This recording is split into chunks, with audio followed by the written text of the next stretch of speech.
So, dear students, you all have understood the difference between psychometrics and applied psychometrics. Hello, dear students. Yes, sir. I have given you the chart. So we have understood that is the applied psychometrics, basically the problem solving and very much related to the action research. It is not for development of new theory and etc.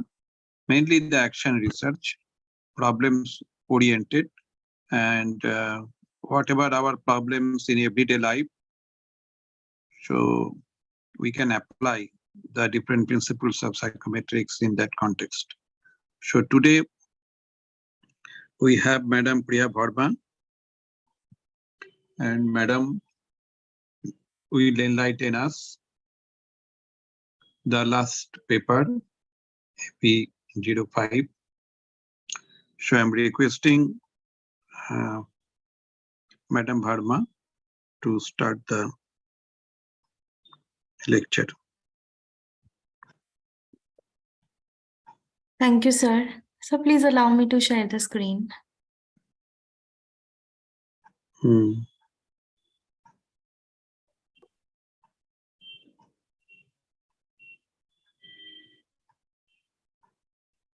Yes, now you can.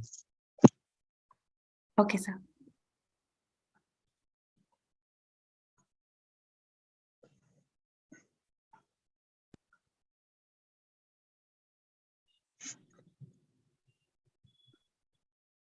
I hope you all can see my screen.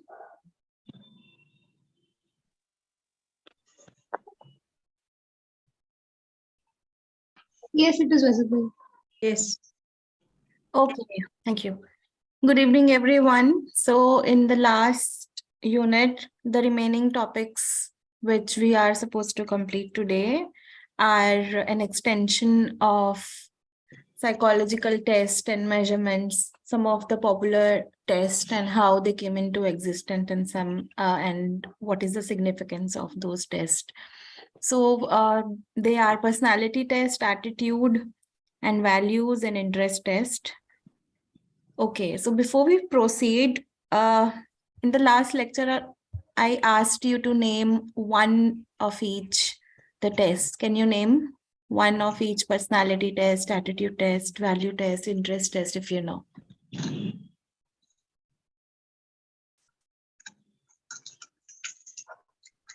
Shall I? Yes, please go ahead. One of the famous tests is of California Psychological Inventory, that is for personality. Then regarding interest, I can share SVIB, or it is the latest model is SCII. For attitude, there are different tests. Most known one or currently we are using, that is attitude towards mother scale. It is, I think, developed by Psychological Corporation. For values also, there is Hall and Lindsay value scale. Right. Thank you very much. Who is next?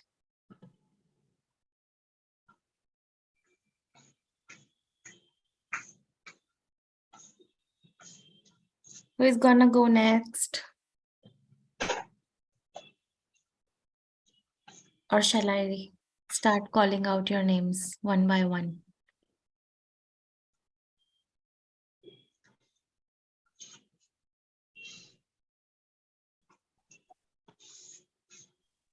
Ma'am, Yes. so personality test 16 PF questionnaire, and for aptitude test SAT test. What is the full form? That I don't know. Full form I don't know. Okay. Is it so this attitude scale you mean to say, Anne-Marie? Ma'am? Is it so this attitude scale you want to say? So Ma'am, I didn't get. Ma'am, I don't know the full form. Okay, because I know one of that, so I just want to ask. Oh, okay. Great. Who else is gonna go next? Arnold, Joshi, please unmute yourself and tell any of the name of the test if you know. In personality test, MBTI, Myers-Briggs Type Indicator. Great. Next. In attitude test, I thought repressed emotion test is correct. Is it an attitude scale? I don't much sure about that. I thought that.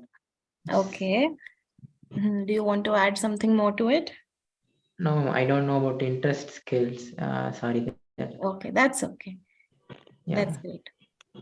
Okay, who else is gonna go next? Ma'am, Manisha. Yes. ma'am, Yes, go ahead. yes, ma'am, dialectic behavioral theory, is it a personality test, ma'am? Dialectical behavior, it's a theory. It is not a test. You're talking about DBT. Yes, ma'am. DBT is a theoretical framework and it is used as a psychotherapy.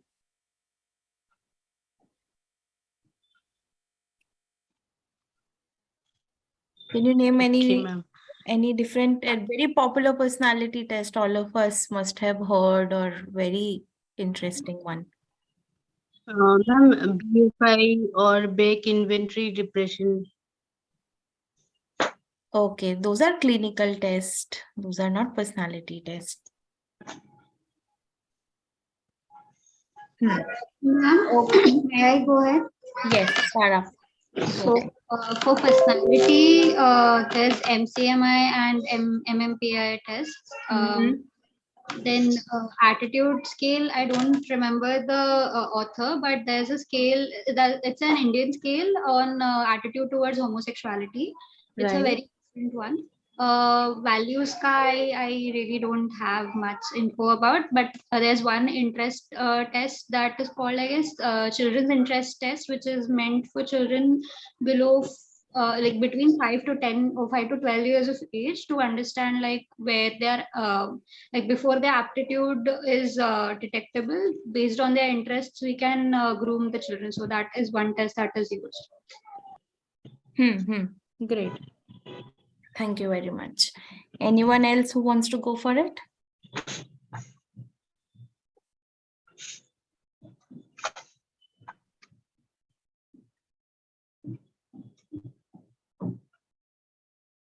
Okay.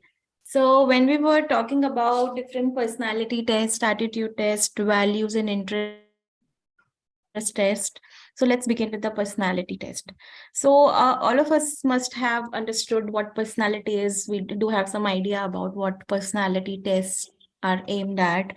So personality assessment refers to the estimation of one's personality makeup, that is the person's characteristics, behavior pattern, and salient and stable characteristics. As there are different theoretical accounts of personality, and the question is, how do people find out what kind of personality they have?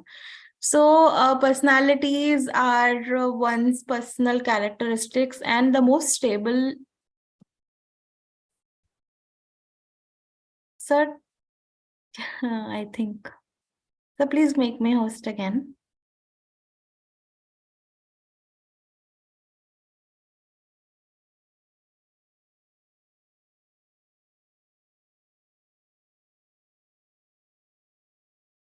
Yeah.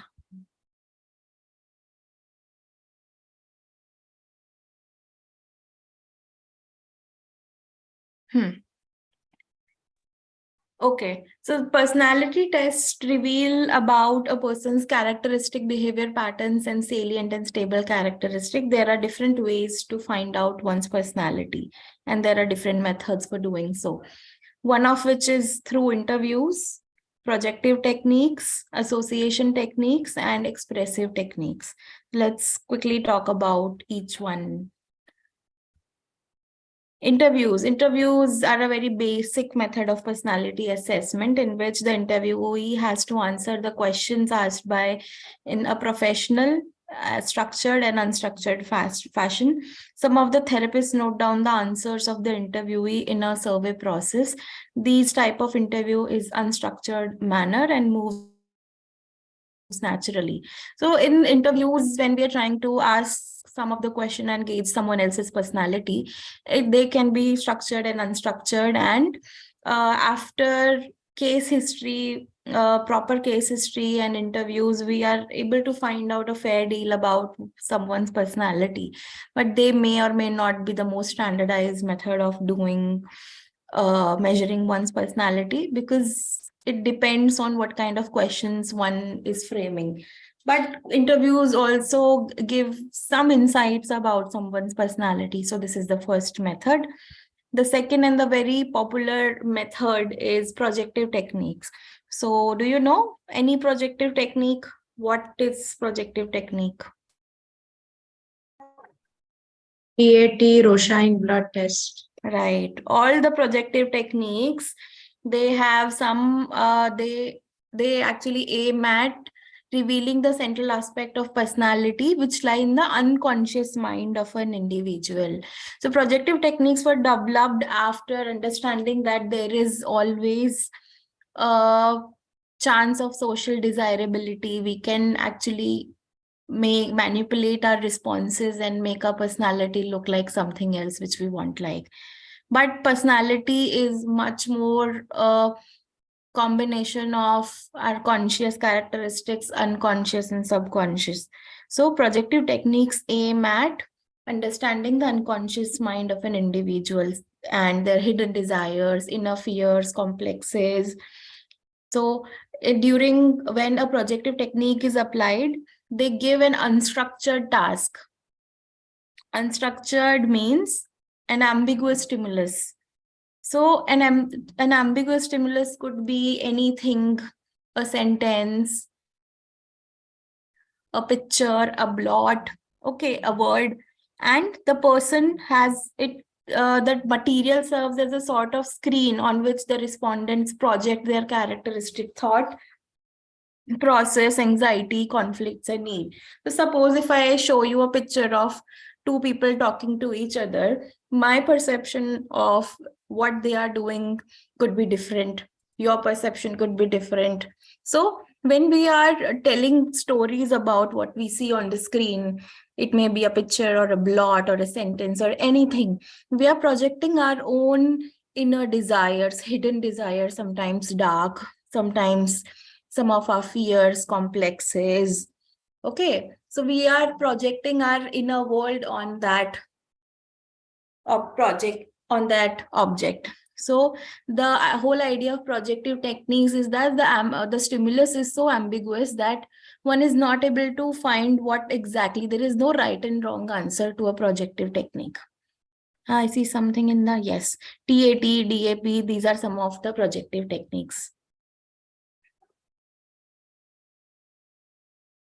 So there are 4 types of projective techniques. One is constructive. It includes all those tests and situation where the construction of some specific task is to be done by the examinee. The subject need to frame a structure upon the situation presented by the examiner and to be asked to draw a human figure, allowing the person to freely express the examiner's inclination. So there is one technique, if you can identify, draw a person test, right? Draw a person test, we have it is constructive, right? The next type of projective technique is constitutive. This category includes those tests which require the examinee to constitute structure upon some unstructured material, such as Rorschach ink blot test. In this test, the examinees imposes their own structure upon the unstructured ink blots, and the subject responses are scored and interpreted. How many of you have seen Rorschach ink blot test cards? Please write yes in the chat box. Great. Many of you are aware of what Rorschach ink blot texts look like. How many cards are there, if you can remember? How many cards are there?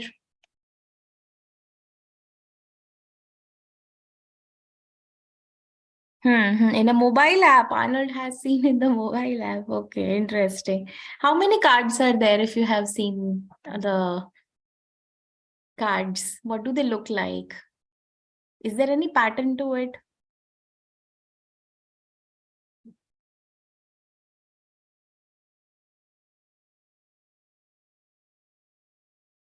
Ten cards, 15 or 16. Okay. Okay. Hold on to this thought because we would be discussing how many cards are there. Some colored and rest black and white. Okay. So these are two techniques of projective techniques. The rest two are, three are cathartic. It includes those situations in which examinee can release his wishes, inner demands, conflicts through some manipulative task. These are some of the cathartic task and technique of projective technique. The fourth one is interpretive.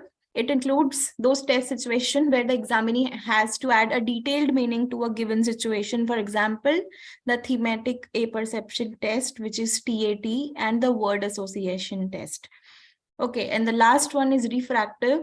This category includes all those techniques through which the examinee gets the opportunity to depict his personality in the form of drawing and painting. So these are more of expressive and refractive techniques.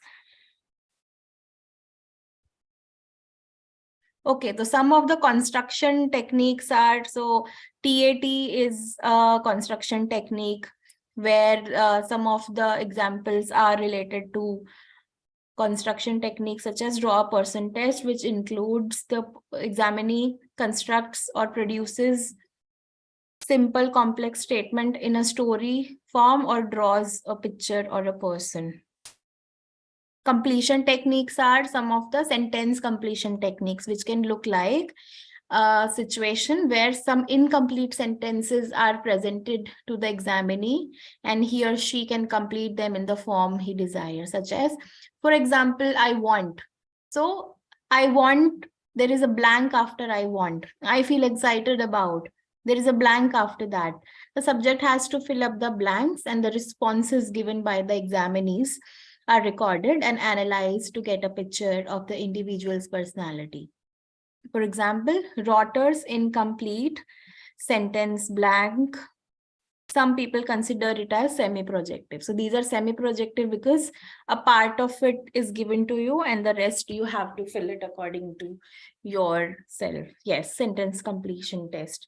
So you have to complete the sentence, and how you complete it is how you project your inner world, your inner desires, your unconscious in form of words. So this is an example of completion technique.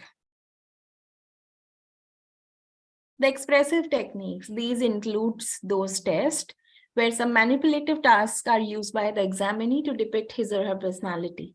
Some interaction with the given material is in the theme of these techniques. So some of these expressive techniques include role play, finger painting, playing, drawing. The characteristic feature of these expressive techniques is that examiner pays much attention to the manner in which given materials are manipulated by the examinee.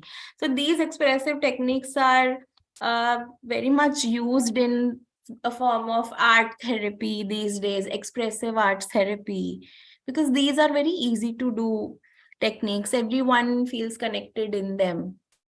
So while one is drawing, the kind of structures they make, their strokes while coloring, their strokes, their choice of colors, they depict their inner unconscious, and it helps them understand and unveil the dark and depressive parts, and then they're able to connect with their conscious side and able to reveal a part which they wouldn't reveal anyway through interview or through self-report inventories. So let's talk about some of the projective test, popular projective test. The one I won't be going much in detail. This would be shared with you. The entire PPT would be shared with you.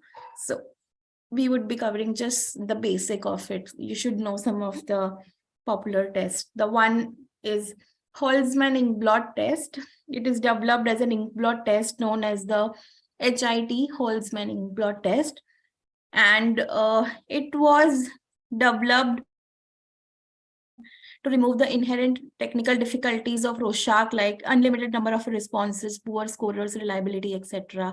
Because Rorschach is a very great, it is an amazing test, but it can have n number of responses, which makes the scoring and the interpretation really difficult. And also there are various scoring methodologies. They're very different from each other. Some are very structured, some are not very structured, some are very technical. So it takes a lot of time to learn one scoring and interpretation methodology.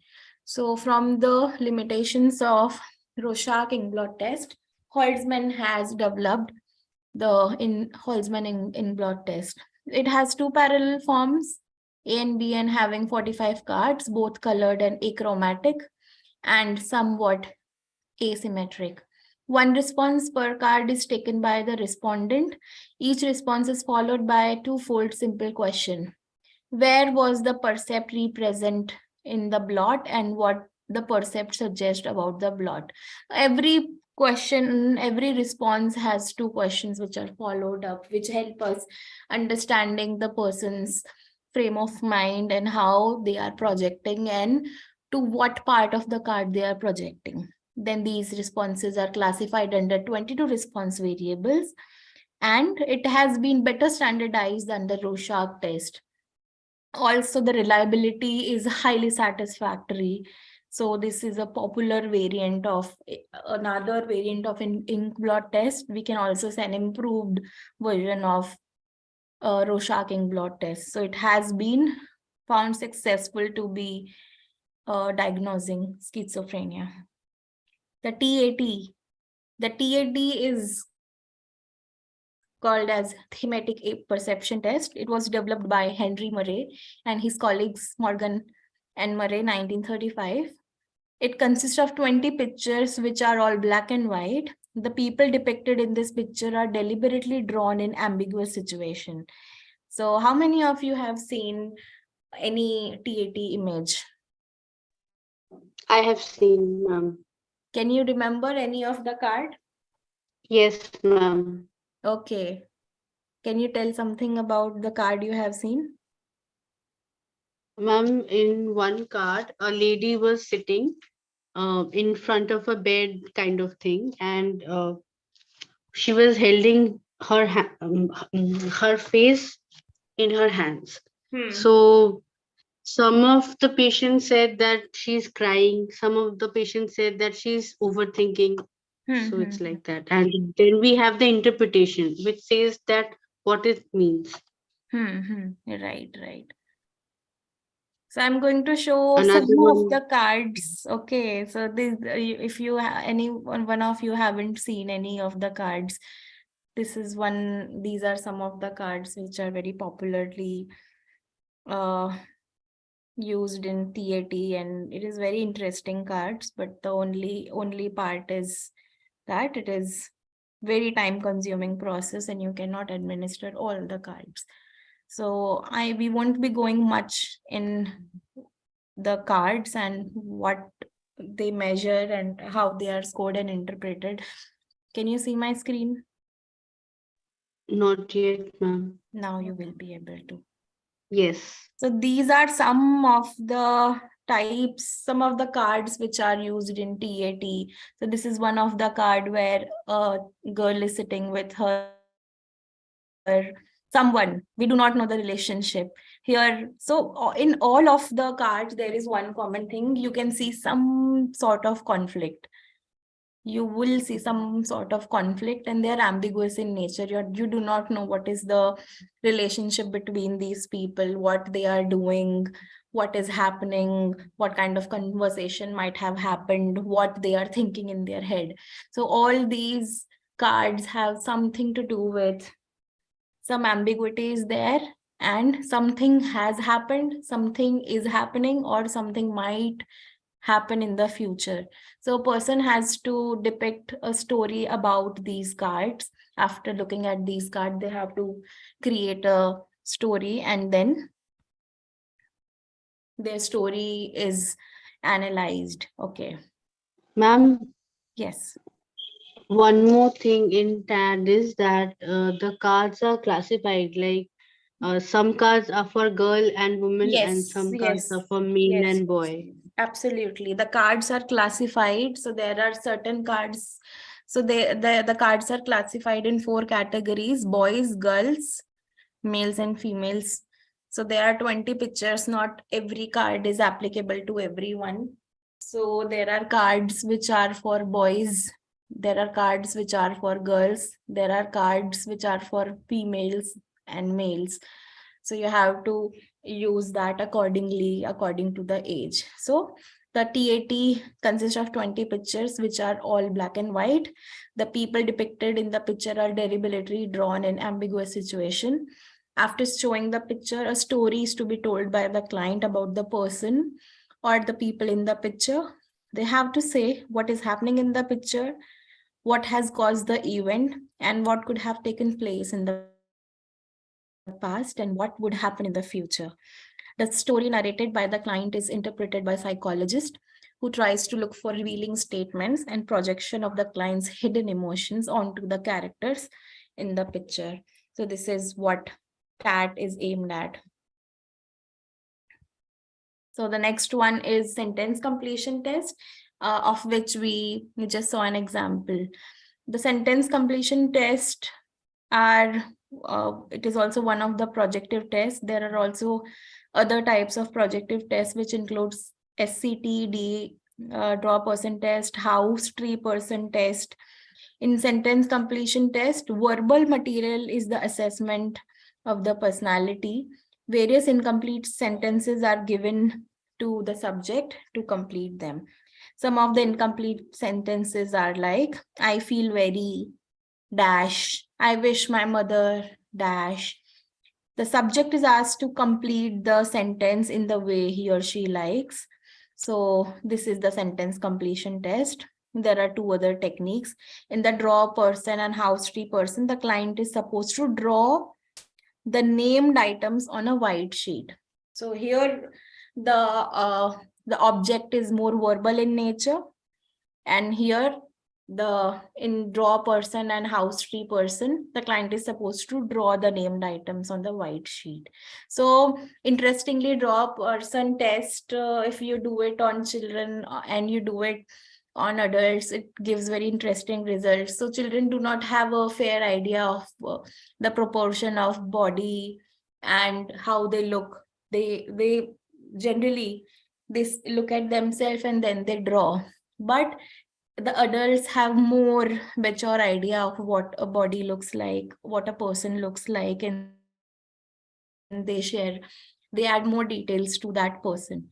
So the amount of details, the proportion between the torso, the limbs, the head of the person, the direction, what the person is holding, what kind of clothes the person is wearing. So according to that, the interpretation is done. It is a very interesting test and equally found successful predicting the personalities in both children and in adults as well. So there are some association techniques. This category includes all the situations where responses are to be given by examinee in the form of association, which he makes after seeing or listening to the stimulus material, the example of which is the word association test. In the word association test, the examinee is provided with a number of words in the form of list, and he is required to utter the very first word that comes to his mind on listening the stimulus word. Suppose I give you a word. Okay, let's try this word association technique. Yes, the one blank card also. In TAT, there is one blank card also where the person can give image or do anything. So there is one blank card as well. Okay, so let's try the word association technique. Okay, so please quickly write the first word which comes to your mind after listening to the word flow, F-L-O-W, flow.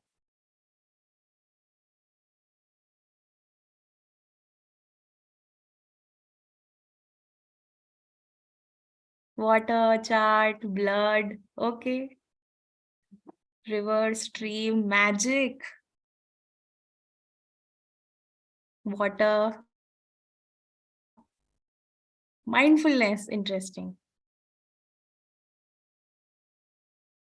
So see, that's how the association technique, all of us have different associations with the word flow. Some see it as something to do with water, stream, a liquid. Some see as an association with mindfulness. Some see as an association with magic. Okay. River, some see blood flow, some see some have, okay, all of us have very different association to every word. So word association test, so the responses in accordance with the reaction time are used for analysis of personality of the individual. So the whole idea of association techniques is that all of us have different association for every word, and how much time we are taking, how many of these are original responses, how many of these are unique responses, and on the basis of the time you take, the reaction time you take on each word depicts a lot about how complex or how simple your personality is. So we won't be going much into the detail. You just had to know what are some of the techniques. So apart from projective techniques, there are personality inventories. So many of you had mentioned some of the inventories or questionnaires, which are in a printed form, which consist of a set of statements or questions applying to human behavior. So you mentioned MMTI, MBTI, EPQR. All these are personality tests which are in an inventory form. They are in a paper form or a printed form, and nowadays we are administering them with the help of online tools. So personality inventory is a printed form that consists of a set of statements or questions applying to human behavior.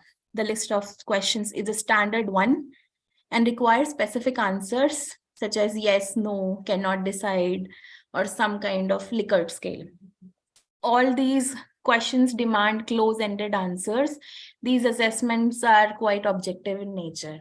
Contrary to those personality projective techniques, which are more on the open-ended side, where the person can write and enough detailed stories, can provide detailed information from the Rorschach cards, from the TAT cards. Here, the personality inventories are more on the close-ended answer, and the set questions and the statements which follow are in a very standardized manner. The administration is in a standardized manner, and so these assessments are quite objective in nature. One limitations of personality inventories is that you can give high desirability of personality if you know. Okay, so there is social desirability, which might interfere in the interpretation of results in the personality inventories. So Cattell 16PF is one such personality inventory. Neo-PI by Costa and McRae is based on the Big Five factor. The Myers-Briggs type indicator, MBTI, is another commonly used inventory. EPQR, Ising's personality questionnaire, the California Psychological Inventory, Gao, 1995, and the 16 personality factor questionnaire, Cattell, 1994, are some of the personality test. So they are sometimes these personality inventories are based on some of the theories. So the 16PF is based on the Cattell theory. The Ising's theory of personality has derived the EPQR test. Okay, the MBTI is based on the Jung theory of personality? Okay, so after completing the personality inventories, let's move towards the attitude testing. So what do you understand by attitude? I have not written the definition here. I just want to understand from you. What do you understand by attitude?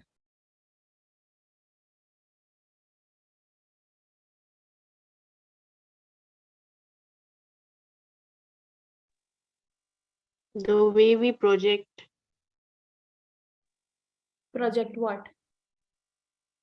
the way we project ourselves. Ourself, okay. Dr. Rajashri ma'am has written personal predisposition towards any person and object. Okay, anyone else?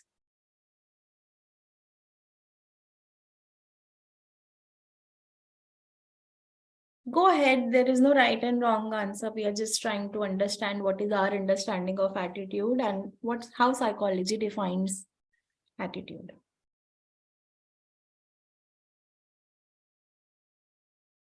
Okay, let's try to understand evaluation of something positive or negative, our approach towards facts or things. Right. This basically explains what attitude is. So in psychology, attitude refers to a set of emotions, belief, behavior toward a particular object, person, thing, or event. So when I say, what is your attitude towards homosexuality? So it depicts, what do you feel about homosexuality? What are your belief systems? How would you behave if you find an homosexual person, towards an object, towards a person or thing, an event? What do you think about? What goes in your mind and your body, in your behavior in totality when you think of attitude about something? So attitude testing, they are often a result of experience of or upbringing. So previously, when we were not aware of that, sexuality is fluid, and we did not know that our upbringing was not such that we were aware that there are different genders other than males and females. It is as fluid. So we were not having a very open attitude about homosexuality. But after reading about them, after knowing their experiences, our horizon of attitude has definitely developed and increased. So our attitudes are intent to change. They can change over time. But initially, they are a result of experiences, and they can have a powerful influence over behavior, and they can also affect how people act in various situations. They are, most of the time, they are enduring, but yes, there is absolutely subject to change. So there are so many tests which are about attitude towards, say, homosexuality, about pro-environmental behavior, about working mothers, about working fathers, about army personnel, about so many things. We can have attitude over a very smallest of the thing, attitude about the newly launched pencil, about the newly launched iPhone, about the newly launched makeup product, about the newly launched newspaper, anything. We can have attitude about anything. So since we can have attitude about anything under the umbrella, we cannot really pen down all the tests. But in attitude testing, we will go for how attitude is tested. What are some of the techniques? So we won't be going into the test, many tests of attitudes, but how attitude testing came into existence and how the scales were developed, thinking about the theories of attitude. Okay, so one of which is Thurston Scale. Thurston Scale, it was developed by Louis L. Thurston and E.J. Chave, 1929, in the classic study of attitude towards church, developed an interval scale by using the method of equal appearing intervals. To construct the Thurston scale, a large number of statements are collected which express various possible opinions about the issue or object of studies. These statements, after an editing for relevance, are given to judges, and they have to they have 11 sets along a continuum that ranges from most favorable through neutral to most favorable. So these 11 set of statements are to occupy positions in the continuum in such a way that the position are at equal intervals. Thus, the difference between two adjacent positions is the same as the one between the two adjacent positions. For the final form of the scale, only those items are retained that have high inter-judge agreement. So while Thurston scale was being used for attitude testing, the judges are supposed to assign the statements to appropriate position on the scale only on the logical basis of how favorable, unfavorable, and opinion every statement expresses by itself, and not how far the judges personally agree or disagree with the statements. So all the statements they have to scale on the basis of favorable and unfavorable. So when we were talking about attitudes, we were doing an evaluation of something, one of which is favorable or unfavorable, and as Sarah just mentioned, positive or negative. And all the judges have to give an opinion over something. Thus, the average judge position of a statement on the 11-point continuum scale is the scale value of the statement. Thus, when Thurston scale is ready, every statement in it has a numerical value already determined, and when administered, the respondent just checks the items they disagree with, and their attitude score is the mean value of the items they checked. So the whole idea behind the Thurston scale was that after administrating, how they respond on the items derives their attitude score. Okay, and the mean value of the items they have checked as favorable or unfavorable. So after you have checked how many are the favorable, how many are the unfavorable, on the basis of the mean score, it is decided that this person has the favorable attitude towards XYZ or unfavorable attitude towards XYZ. So this is the Thurston scale. The next one is Likert scale. All of us have used Likert scale in so many settings, be it standardized testing, unstandardized testing, the scales which are available in newspapers, in apps. Okay, so for the Likert scale, various opinion statements are collected, edited, and then given to a group of subjects to rate on the 5-point continuum. So it is not just 5-point continuum, it could be 3-point, 5-point, 7-point. And they generally are ranging from the strongly agree, undecided, disagree, and strongly disagree. So if we have to make it a 3-point Likert scale, how would it look like?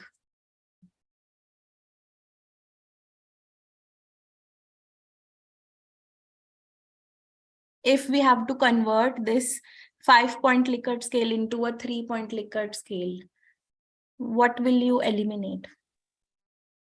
Agree, disagree, neutral? Okay.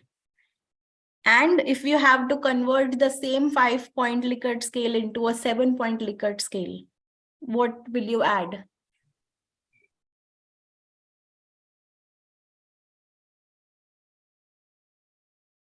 Sometimes, often, we might start with strongly disagree or agree. And Absolutely. Either we will make it very strongly agree, very strongly disagree, or we will add some of the items after undecided, which could be sometimes, more often. So there are different ways of putting Likert scale. Sometimes it could be on the basis of agreement, sometimes it could be on the basis of frequency. Okay, and sometimes it could be on the basis of agreement, frequency, and there are so many ways of putting a Likert scale. I will share a document with you if you want to understand what are so many ways of 3-point scale, 3-point Likert scale, 5-point Likert scale, 7-point Likert scale. So generally, if you want to keep it as simple as possible, 3-point Likert scale is used. And if you want to know how much people are disagreeing and agreeing, what kind of opinion do they hold, then we keep the 7-point scale. The subject express the degree on 1 to 5, 7, let's keep it 7, on of their personal agreement and disagreement with each of the statement. Only those statements which are the analysis best differentiate the high scorers and the low scorers of the sample subjects are retained, and the scale is ready for use.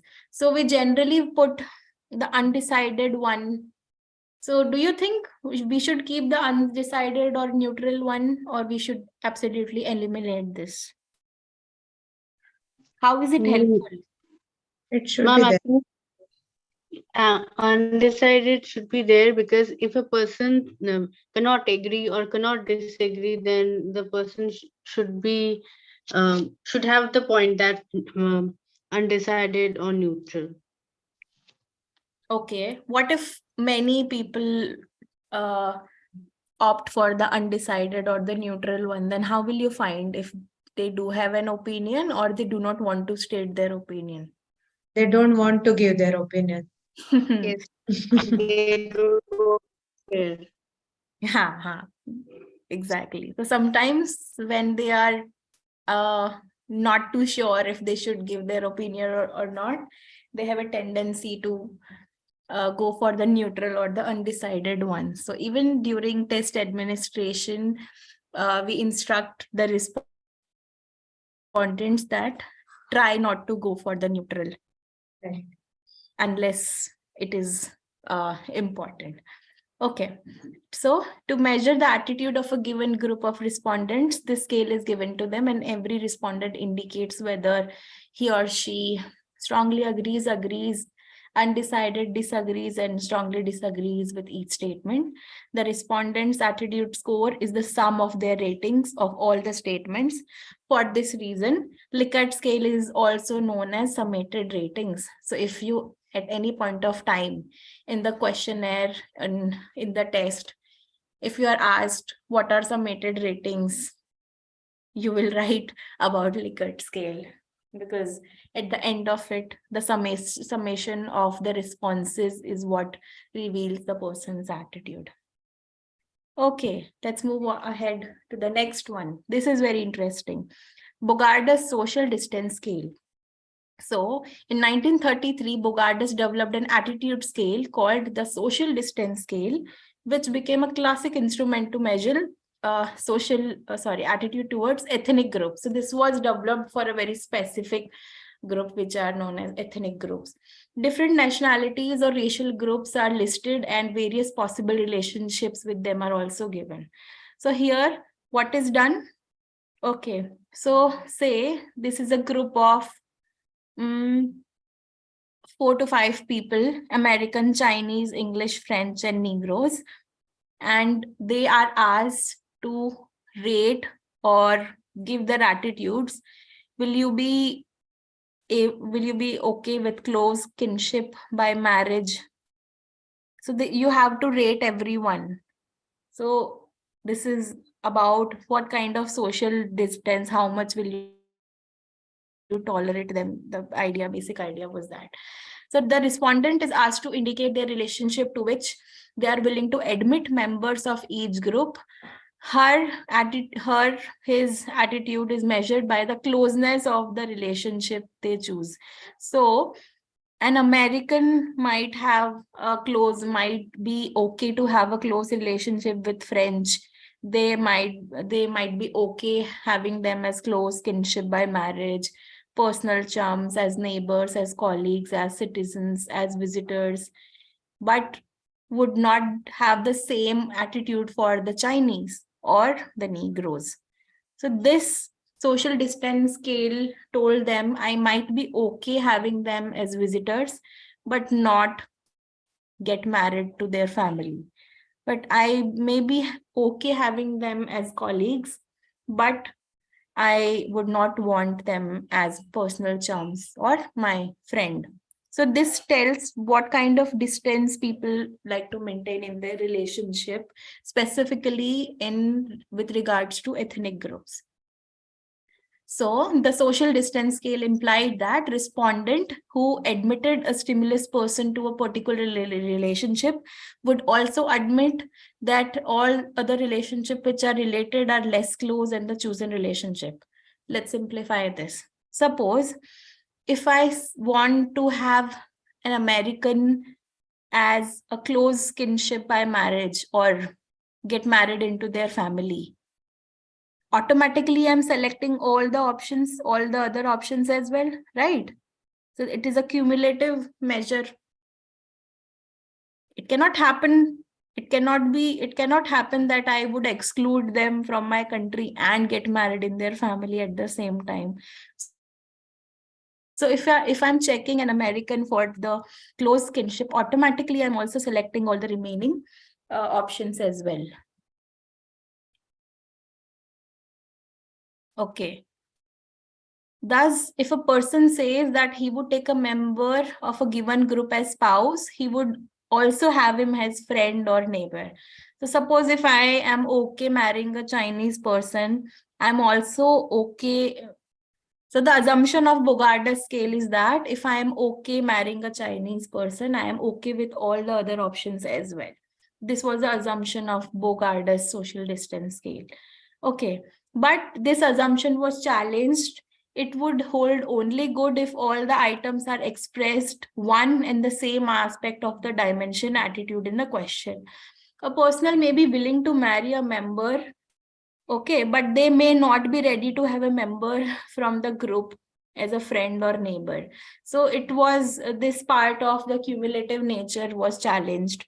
Okay, and then after this, as a result of this limitation, Gutmann's scaleogram was developed. So with a view of ensuring, so this name is Gutmann's scaleogram. With a view of ensuring a cumulative measure of attitudes, Gutmann developed a more refined scaleogram. So Gutmann's scaleogram is a more refined version of Bogart's social distance scale. Sorry. The scaleogram consists of a set of statements related to attitude in question and arranged in increasing order of difficulty of expectance. So let's to be able to compare, we have to see here a person only has to check. We are not telling them the increasing order or there is no order. But in Gutmann's scaleogram, there is some order. How? Let's understand with this. So I might be able to accept. So this is what a Gutmann's scaleogram looks like. The first one is accept immigration in the country, accept immigration in the town, accept immigrating in the neighborhood, accept immigration in the next door, accept immigration as spouse. Okay. And here are some of the ethnic or any group which can be mentioned. So in the Bogart's social distancing scale, we were only ticking, but here you can tell what the degree to which you would be able to have them. And this explains how much willing you are able to have that person. So this is an improved version of Bogart's social distancing scale. So let's read more about it. Gutmann developed a more defined scaleogram to measure unidimensional attitudes. The scaleogram consists of a set of statements related to the attitude of the person, attitude in question, and arranged increased order of difficulty of acceptance. It is based on the same logic as one of the Stanford-Binet test of intelligence. If a person solves the difficult items, he should be able to solve all the simpler items as well. In the same way, if the person agrees with a statement that expresses higher degrees of a given attitude, he must be agreeable to all the statements which express lower degrees of the same attitude. But the whole idea here is that they should be of the same universe. How it is differentiated from the Bogart's? these are very different things. Suppose I have different ideas of two Chinese families. I may be okay to get married in one Chinese family, but may not want in another Chinese family as my neighbors. So the whole idea of Gutmann scaleogram is that the logic holds good only if all the items of the scale are from the same universe, which means the scale measures the same aspect of a particular attitude. So if we apply the Gutmann scaleogram in a corporate industry, so I might be okay having a different person in a country, in a town, in neighborhood, next door, spouse. So all of these are from the same universe. But that was not the same for the Bogardus social distance scale. So these two might look similar, but there are certain differences in their understanding. And the last one, semantic differential, which we also covered in the last lecture. It was developed by Osgood, Sushi, and Tannenbaum, which can be used to measure attitude from the meaning which people give to a word or concept that is related to an attitude object. This instrument consists of a series of bipolar adjectives such as fair, unfair, pleasant, unpleasant, good, bad, dirty, clean, valuable, worthless. Each pair consists a continuum of 7 points, the endpoints being the opposites of adjective pairs and the midpoint being the neutral position. A sample of bipolar continuum is given below. Okay, so we also saw the Likert scale. We also saw the semantic differential. How are they similar and how are they different?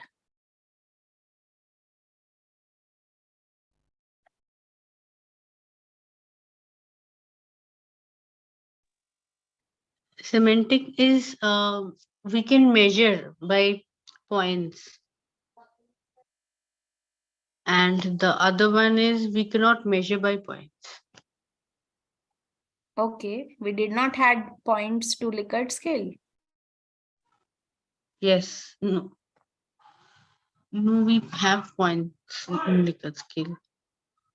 That is one similarity. Yes. Okay. So are you there?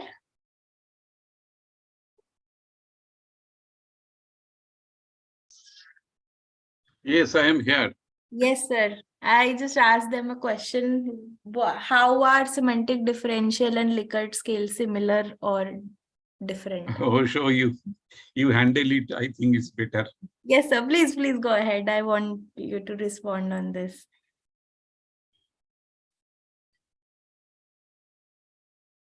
Because it looks similar. It has also the 7-point scale or 5-point scale. Likert scale also has the similar thing. I think in semantic differentials, ma'am, we have the two poles. Absolutely. It is a bipolar In Likert continuum. scale, it might not be there. There is a neutral position, but Hmm. they are a sample of bipolar continuum, which may not be always true for the Likert scale. Hello, Priya, give one example to them so that they can follow. Otherwise, they cannot understand. If you give some example of the semantic differential scale, then I think they can understand. Then I'm not able to think of a very great example. Okay, this. I think Can you this one is fine. Fair, unfair. What you have written. 1, 2, 3, 4, 5, 6, 7. No, it will not be this. It will be minus. It will be 3, 2, 1, 0, and minus 1, minus 2, minus 3. Okay. So you can show them. Yes. A semantic differential can also go in the negatives, not the Likert type scale. Okay, so this 4 will be 0. This will And be 5, 6, 7, this will be minus 1, minus 2, minus 3. So right ones will be plus, na? plus honge na? Left one will be minus. It depends upon your own attitude, your own thinking. Suppose you are thinking that is the positive characteristics, that is your advantage, then you can think this fair as the 3, 2, 1. And if you think no, unfair is your target, then unfair will be the 3.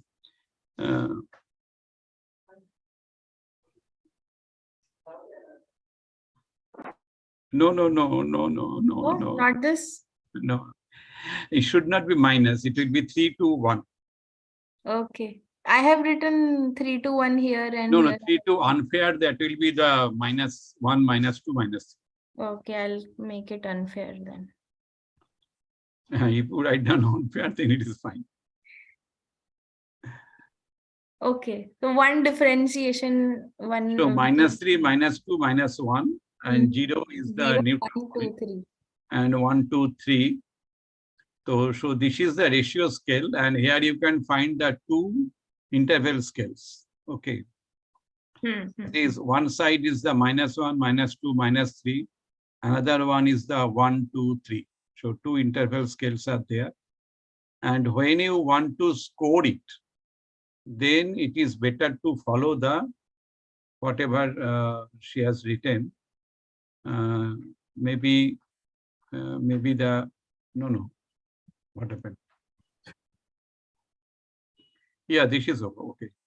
So fair, you can think about the 7, 6. So that means unfair will be this -3 will be 1, 2, 3, 4, 5, 6, 7, like that. It is still 7-point scale. Yes, still it is 7-point scale, but that is during your scoring. Why? Right. Because then you can avoid this minus sign. Plus minus will be there, no? So you can avoid that one. And so that is the advantage. Another thing that is at a time, you can get the clear idea about the meaning of the word to the individual. So the whole idea behind semantic differential is to measure attitude from the meaning. Yeah, basically it is a meaning. Basically, for example, I am suffering from cancer in the hospital. Okay. And if you want to know what is the pain in me, okay, then what will you do?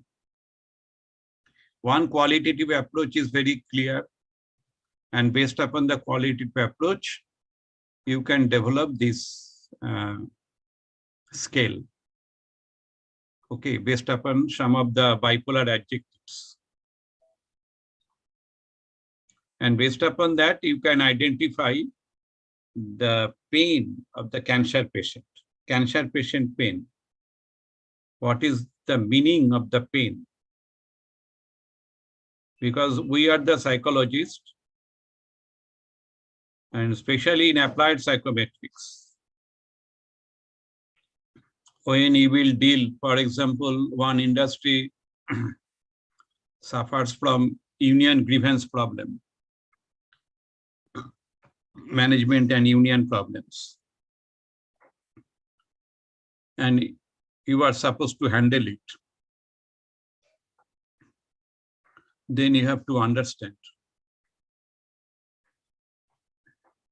Okay, then you have to get, you have to collect several information from the union leaders by the informal and the formal ways, similarly from the management also. Once upon a time, I have done this research in Howrah. There was one plant, it is Ombika Jute Mill. People are saying that is this plant will not survive. Okay. And there is a high level of conflict between the management and the union leaders. And I have handled that issue through the workers' education process. Okay. And I conducted several programs with the managers, with the workers, with the C2 leaders, with the BMS leaders, with the INTUC leaders. Conducted several programs with them. And finally, I have identified the reasons behind the conflict. Accordingly, I have provided the training program. I designed the training program. And finally, I have solved the issue. And based upon my research, I have received the very prestigious award from late Pranab Mukherjee. Okay. So, and again, I have received one national award from the Ministry of Labor to solve this problem. So for that reason, my point is applied psychometrics has huge scope. So if you can explore it properly, then you can do something. At that time, it was the period of Manmohan Singh. Manmohan Singh was the Prime Minister at that time. And everybody is ready to scrap their organization, the Central Board for Workers' Education. So the CBWE, there will be total chaos because I think more than 5,000 or 6,000 employees, they will be totally unemployed. But after my presentation in Delhi, the Ministry of Labor provided CBWE another center that was held in Port Blair, Andaman. So they have the 49 and now they have the 50, or they have the 50, now 51, like that. So to me, applied psychometrics has huge scope. If you can explore, you can make miracle. And this semantic differential scale is very powerful tool. You can apply in psychological counseling, psychotherapy, etc. Okay.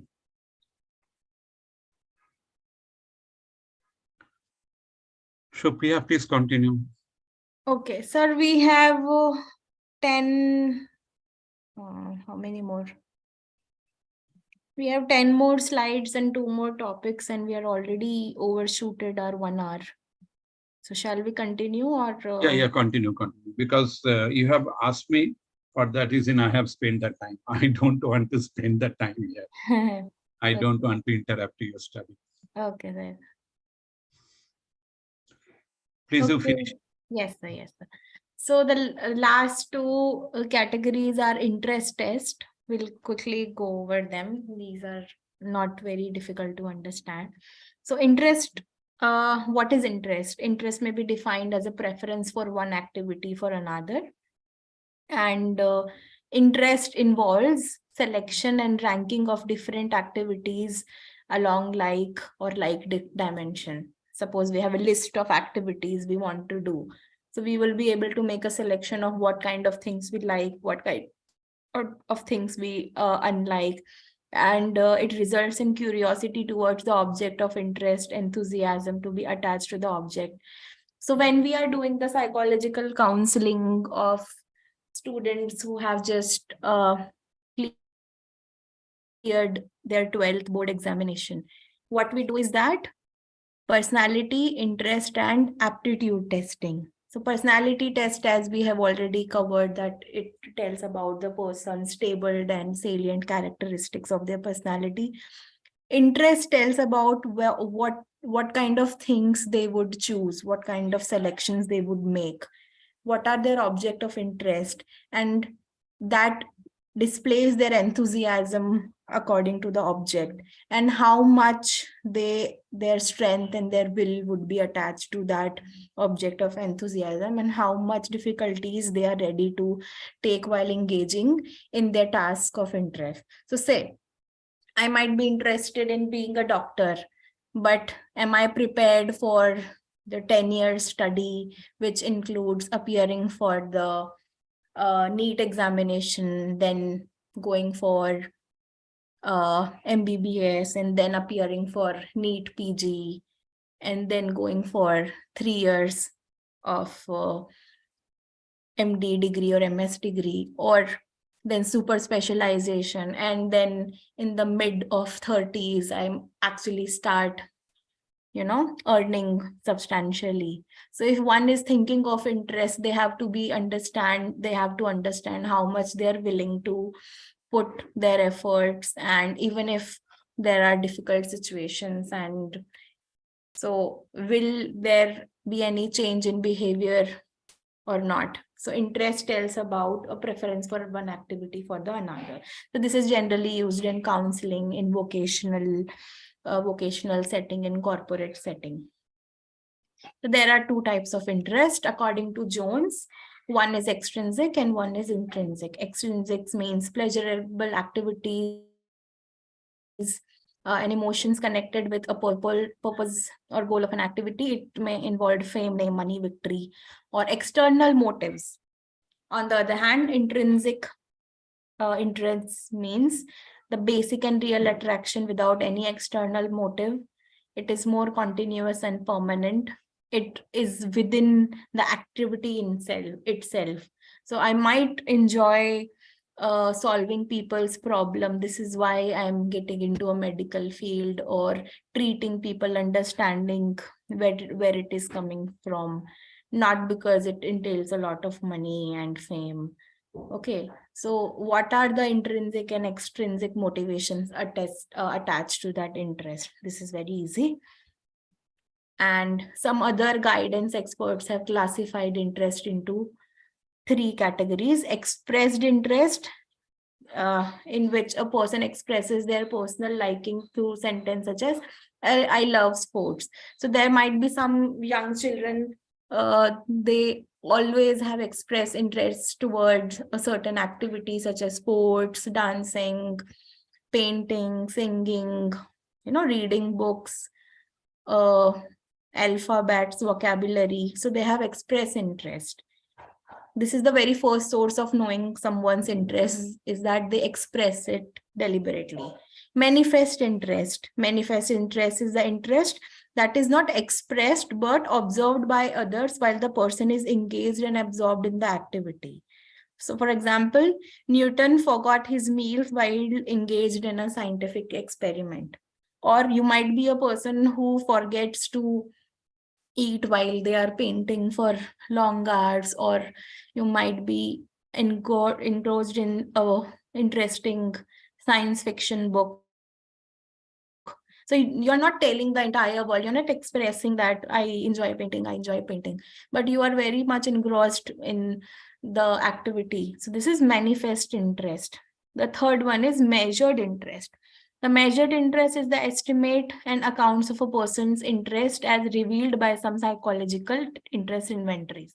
So a person express interest and manifest interest can be measured, and they are able to find how much the person is interested on a psychological scale. So these are 3 types of interest.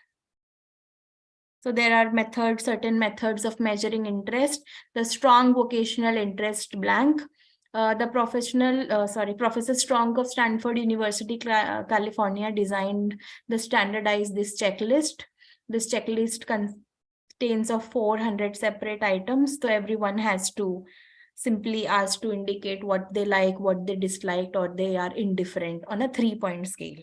So it reveals some of the masculinity, femininity. 400 items include 100 occupations, 49 recreations, 336 school subjects, 48 activities, and 47 peculiar interest. And it is both used for educational and vocational guidance. So this is SVI blank, strong vocational interest blank. The next one is Scudder preference record. It was prepared by Frederick coder. This test covers a wider field. It has 9 separate scales of various occupation: mechanical, computational, scientific, persuasive, artistic, literary, musical, social, and clerical.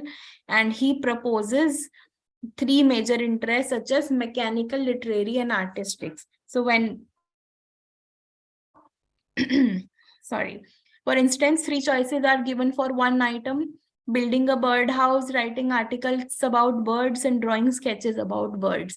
So the object is the same, but what would you like to do about that? If the subject opts for the first, his interest is mechanical. Did you understand?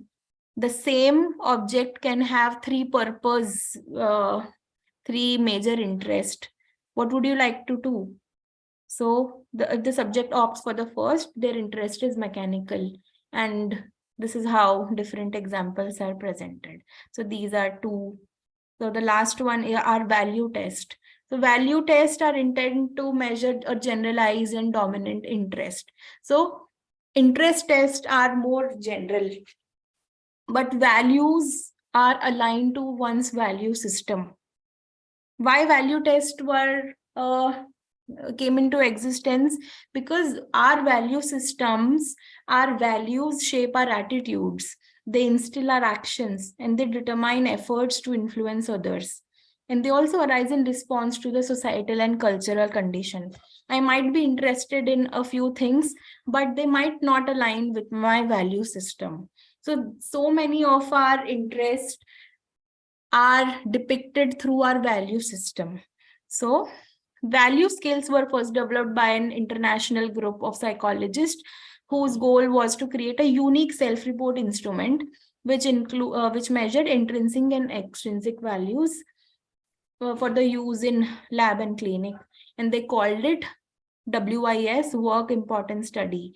And it has so many values listed in alphabetical order, such as ability, utilization, achievement, advancements, aesthetics, altruism, authority, autonomy, creativity, cultural identity, physical activity, risk, social interaction, to name a few.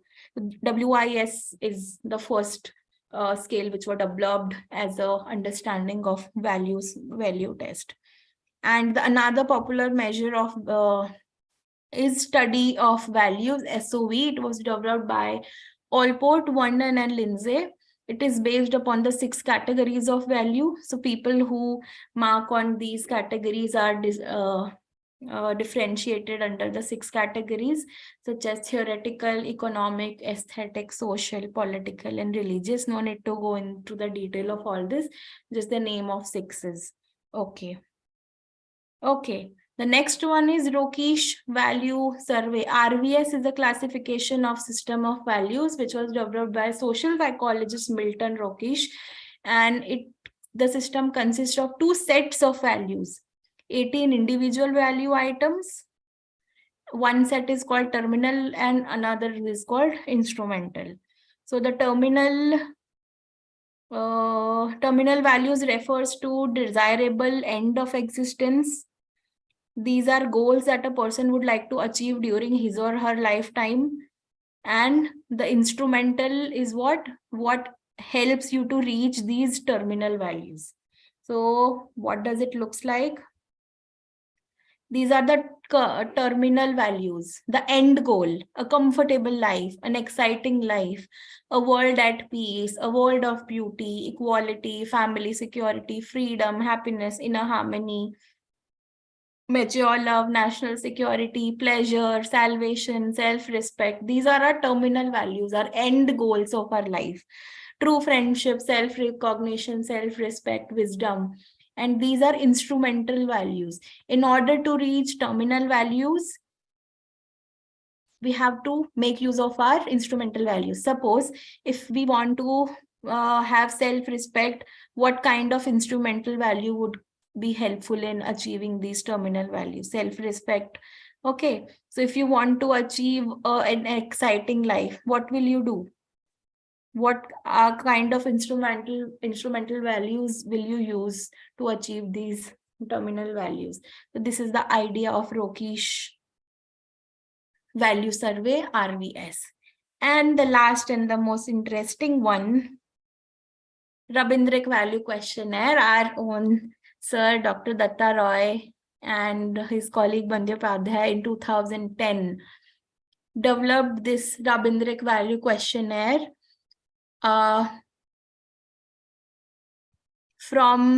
according to the revered Rabindranath Tagore Nobel laureate in literature, he has composed several songs observing change in nature, air, light, and temperature. And by analyzing his songs, Dr. Datta Roy and Bandyopadhyay in 2010 explored 12 path and 14 path and 14 goal-oriented human values. And the assumption of Rabindric Value Questionnaire is that these values are universal in nature. These values reflect the inner rag layer and the inner core, Saraswat layer, and the layers of consciousness. So let me help you recollect our very first interactive class, the very first orientation class where Sir was explaining the RPRIT symbol, the rag layer, the Saraswat layer, and the Murta layer. So these values reflect our inner core. So this is the whole idea behind the Rabindric Value Questionnaire. So some of the path-oriented values are self-awakening, non-self-insulting, cleanliness, no work, family, conflict, Nishkam principle, resolute, activity. So these are path-oriented values. And the goal-oriented values are peace. I cannot pronounce this. Enlightenment, positive feeling, salvation, self-empowerment, security, significance in life, and altruism.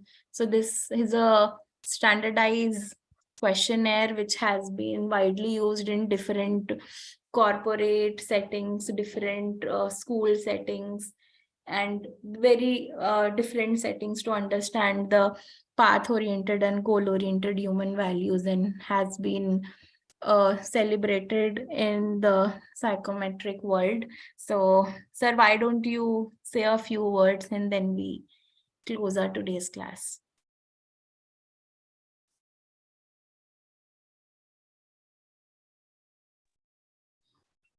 Oh, thank you, Pia. Actually, this is my contribution, the Rabindric Value Questionnaire. And I have explored these values by the analysis of Rabindra Sangeet. So my paper has been published. That is from, I think, the Asian Journal of Management or Asian Management Journal. At this moment, I cannot remember the journal name. But that paper has been published, and I have explored these 14 path-oriented and 14 goal-oriented values. So when we are thinking of the Rockia's model, that is the instrumental, another one is the terminal values. Okay, so I am thinking that is why not? That is, if we can classify one statement of Rabindra Sangeet into these two categories. One will be the path-oriented, another one will be the goal-oriented.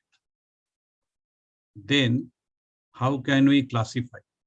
So basically, we started from the qualitative analysis. After that, I have explored these 14 path-oriented and 14 goal-oriented values. And then I have developed the questionnaire, and I examined the test, retest, reliability. I applied this value questionnaire in assessment of the RB values. Okay, the values of the RB people who fought against Pakistan and who fought, that is at the Kargil point of view, and who fought against some Sri Lanka Tamils, maybe. I do not know who are those. Some anti-terrorists like that in Sri Lanka. So I collected data from them and I published one research paper based upon that study. I have applied this value system in case of the somatoform disorder and the depression patient. Another one, the values on the obsessive compulsive disorder and the somatoform. So in case of the clinical settings, I have applied Ravindric value. In organizational setting, I have applied, and in educational settings, I have applied. And the test retest reliability is very high. So in near future, if you are interested, you can work on this value. I think you will get some interesting result. Maybe in case of the family conflict or the marital quality, you can apply this value questionnaire. This is a very good questionnaire, very powerful questionnaire. It has very good power, predictive capacity also. Okay, thank you, Priya, for mentioning this Ravindric value questionnaire to the students, because in near future, when they will apply anywhere, people can ask them. That is, you are from RPRIT, so do you know what is Ravindric value questionnaire? Yes, sir. It is three layers of the consciousness that is vital.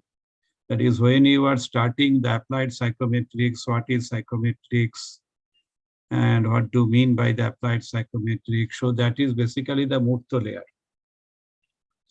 After that, you have done a lot of the analysis, you are studying the book, you are following our notes, you are following our lectures. So now you have some turmoil in you. So that is in rag layer. And when you will be able to solve any crisis situation by using the applied psychometric principles, then automatically the applied psychometrics will be in your Saraswat layer.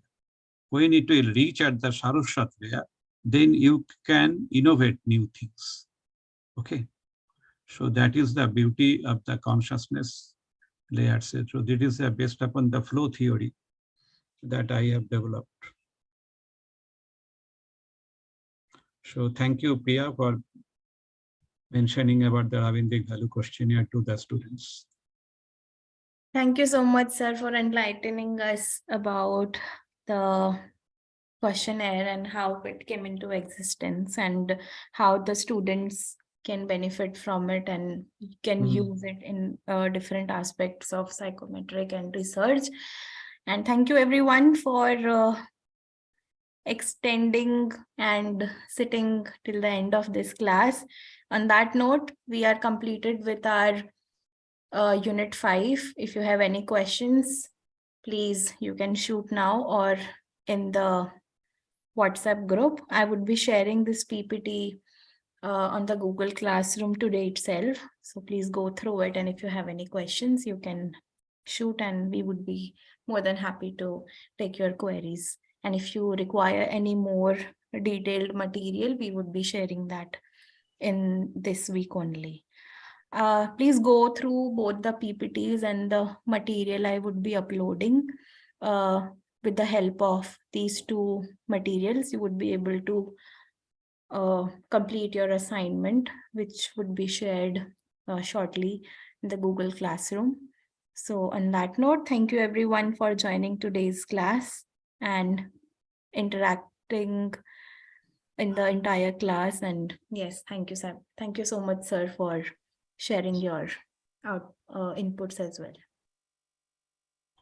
Okay, here I like to share only one thing. That is, Priya repeatedly has used the Likert type scale. It is better to tell the summated rating scale. Okay, summated rating scale, that concept has been given by Rennes Likert. That is true. And when you are, because Rennes Likert suggested the 5-point rating scale. Rennes Likert does not suggest the 7-point, because later on the scientists are thinking that is why 5-point. If we can remove the neutral, then what will be the, so that is the summated rating scale. Okay. So two things are there. Summated rating scale is the basic assumption. So instead of repeatedly using the Likert, when you are using the Likert type scale, that will be the 5-point rating scale. But when you are talking about the 3-point rating scale, 4-point rating scale, because this rating scale indicates the level. Okay. So rating scale indicates the level and rating scale indicates the intensity. So this part is vital. And neutral data is very, very important because in some situation, for example, your relationship with teacher, your relationship with your supervisor.